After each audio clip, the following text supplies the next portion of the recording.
Uh, Number two, we write about travel so that we can make people think. Okay, we want to make other people think. We want to make ourselves think. So I wrote a travel story called Two Dead Sheep, and it was about a hike I took in England.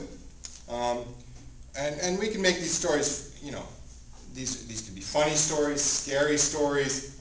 They could be confusing stories. We rewrite them to investigate human questions, or ask questions that are not answered. And that's what I did in the Two Dead Sheep story.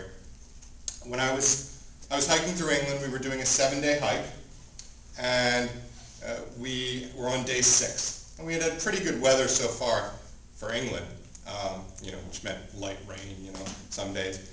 But nothing really bad. And we get to day 6 and it's pouring rain, and it's our longest day.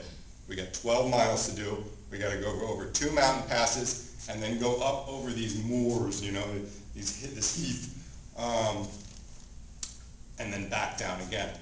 So we go through the morning. We get over the 2 mountain passes. We're soaking wet. We stop in this little town, which was the most isolated town in England, actually. We stop there for lunch. We have lunch. It was like the best soup I've ever had.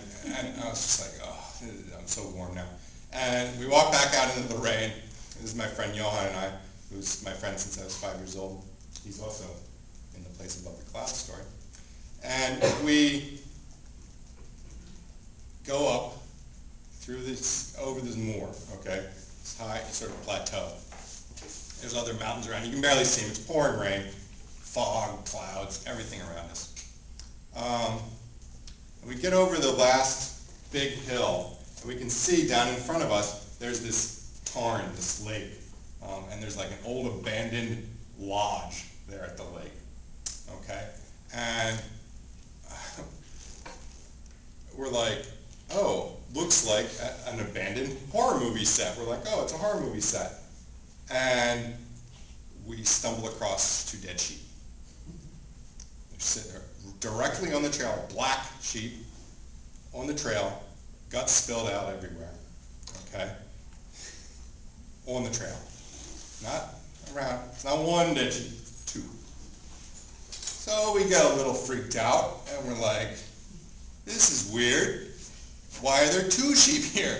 Maybe if one just died on the trail, but there's 2. Somebody put it here, something happened, what killed these sheep? We don't know. So we sort of avoid it, and we go down the hill. We didn't take any pictures of it because it was pouring rain.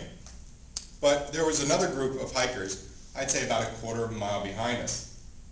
And they're coming over the hill, and we see them stop. We're looking back at this point. We're almost about where the abandoned lodge is now, which we're avoiding.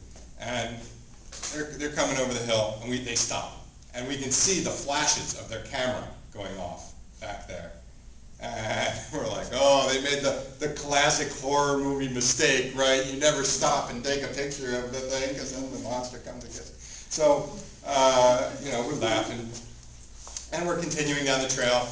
We're starting to go in the river valley. We can look back, and they disappear.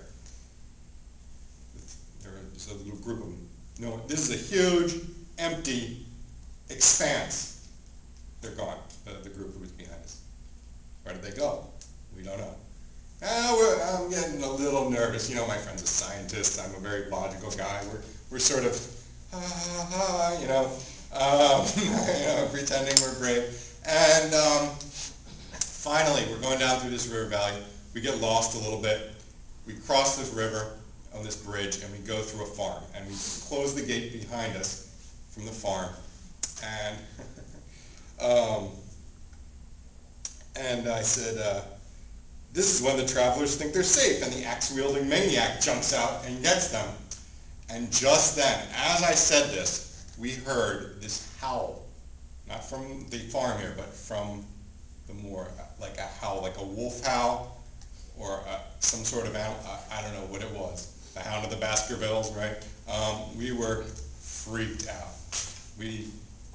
moved very fast into the next little town until we were in the tavern that night at the pub, and we're like, oh, everything's fine. Ha, ha, ha. So,